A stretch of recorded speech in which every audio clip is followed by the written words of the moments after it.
Dear third secondary students, in this tutorial I'm going to introduce a new writing genre. First, let's watch this short video together.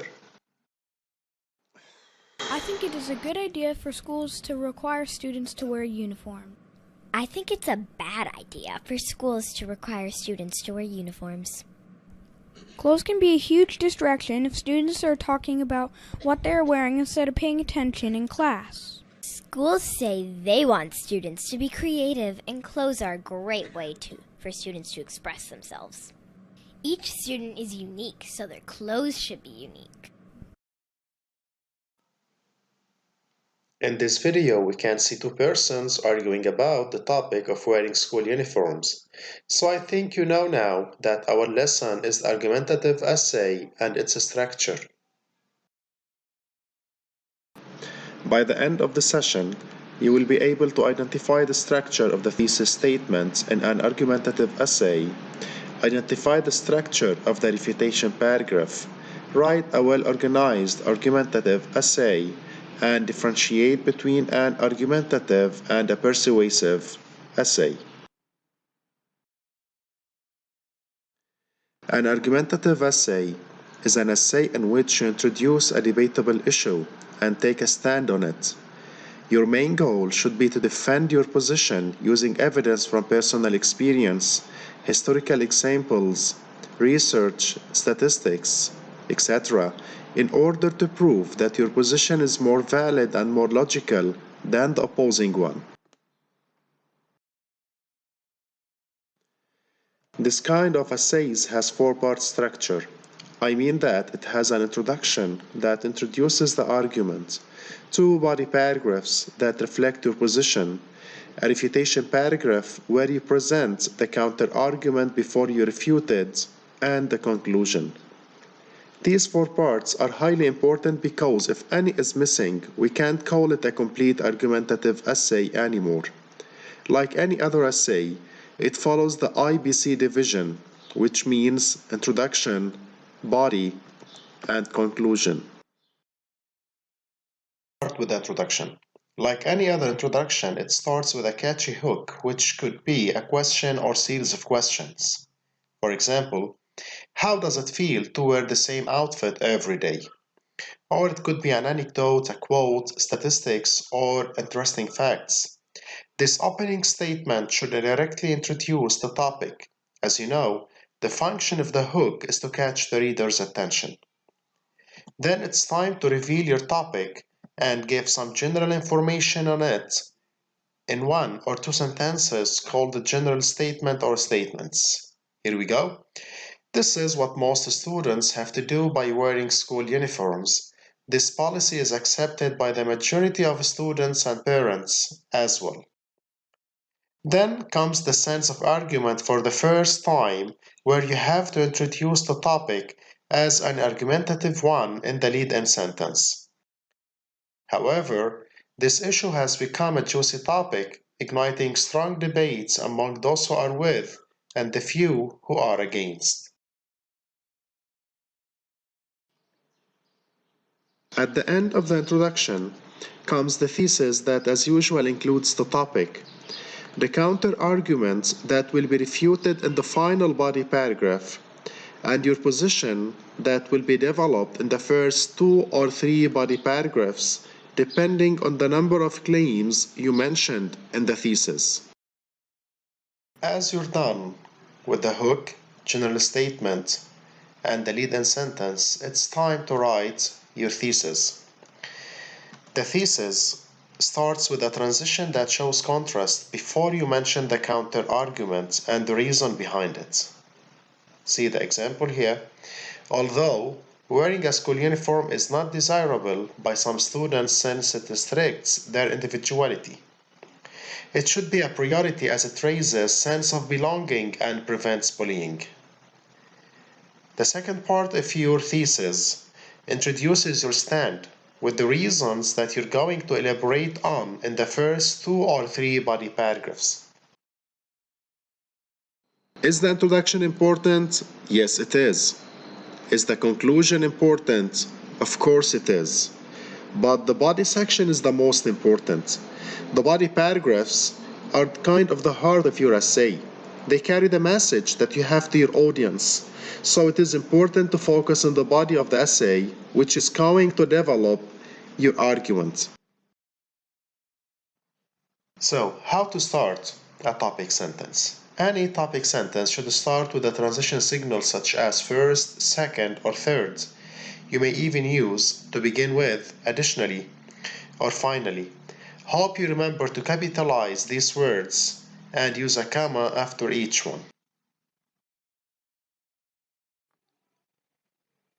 In order to have good body paragraphs, each body paragraph should have a topic sentence that contains the main idea, various types of supporting details to explain the main idea, have connectors to achieve coherence. The main body is obviously going to include the main argument of the essay. So, the question is, what's the role of the argument? Means you have to expect objection. A good refutation essay shows the writer is aware of the opposing arguments and ready to refute it in the refutation paragraph. What is the refutation paragraph? It is a body paragraph that presents the counter-argument and the refutation.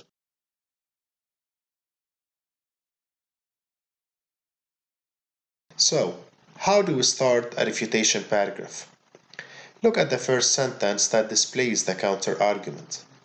It starts with the term opponents, which could be replaced with critics or sometimes supporters depending on the previous body paragraphs. So opponents of this policy argue that wearing a uniform restricts individuality and personal freedom. Then you should keep in mind that you have to support this counter-argument with one or two supporting details. They believe that this practice deprives students from expressing their own style and personal taste in fashion. Now it's time to refute this counter-argument. It's highly important to start your refutation with contrast signal such as even though, however, on the other hand, and so on. Even though this claim has some merit to it, one should keep in mind that school is not a place for presenting fashion shows. Since raising an objection isn't going to help your case, you need to come up with convincing reasons to show that this objection is not valid or not worthy. So you should include a part where you defend your argument by refuting the objection raised. Here it is. The school is where students should learn and acquire knowledge that prepares them to face the future. In addition, students' life is not restricted to school. They have plenty of time outside school, in the afternoons and on vacations, to express their individuality any way they wish. Like any other conclusion, the conclusion restates the thesis and reminds the readers of the writer's point of view. But keep in mind that you have to start with a concluding term such as generally speaking to wrap it up in a nutshell, and so on. After all, your full essay should have the following structure: an introduction, first and the second body paragraphs, the refutation paragraph, and the conclusion. Now it's time to compare between argumentative writing and persuasive writing. Let's start with the goal. In argumentative writing, the writer takes a strong side on an issue and admits that there is a second point of view, but tries to prove that it is wrong. While in the persuasive writing, the writer takes a strong side on an issue without introducing other views.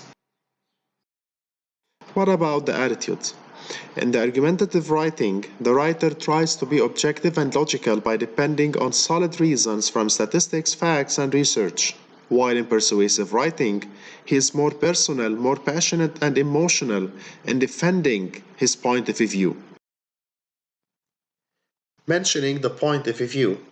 In argumentative writing, the writer is aware that other views exist, So he or she presents opposing points of view, although he or she is clearly for one side.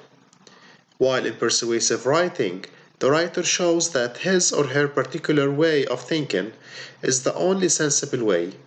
He or she presents only his side. Is there any difference on the level of the structure? For sure, there is.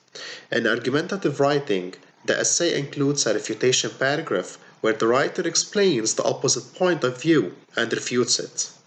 While in persuasive writing, all the paragraphs of the essay explain the point of view of the writer.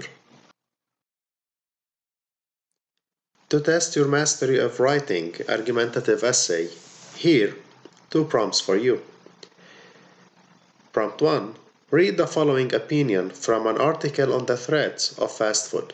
Though eating fast food regularly can cause various health complications, many families find themselves taking a trip to their favorite fast food restaurant more often than they would care to admit. Write an argumentative essay in which you agree for or against the above statement.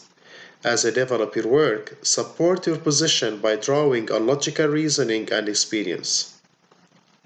Prompt 2. On one hand, the use of animals in scientific research is considered morally wrong, even if it benefits humanity. On the other hand, removing animals completely from the lab would prevent our understanding of health and diseases. Where do you stand concerning the above 2 positions? Don't forget, if you are sociology or economics section, life science and general sections, your essay should be between 250 to 300 words. But if you are a literature and humanities section student, your essay should be between 400 to 500 words. Dear students, when you're writing an argumentative or a persuasive essay, you have to write a 5-paragraph essay, read the question and circle the clues, and always plan your essay, opinion, and topic sentence ahead. In this tutorial, we identified the structure of the thesis statement and the refutation paragraph in an argumentative essay, identified the structure of the argumentative essay, differentiated between an argumentative and a persuasive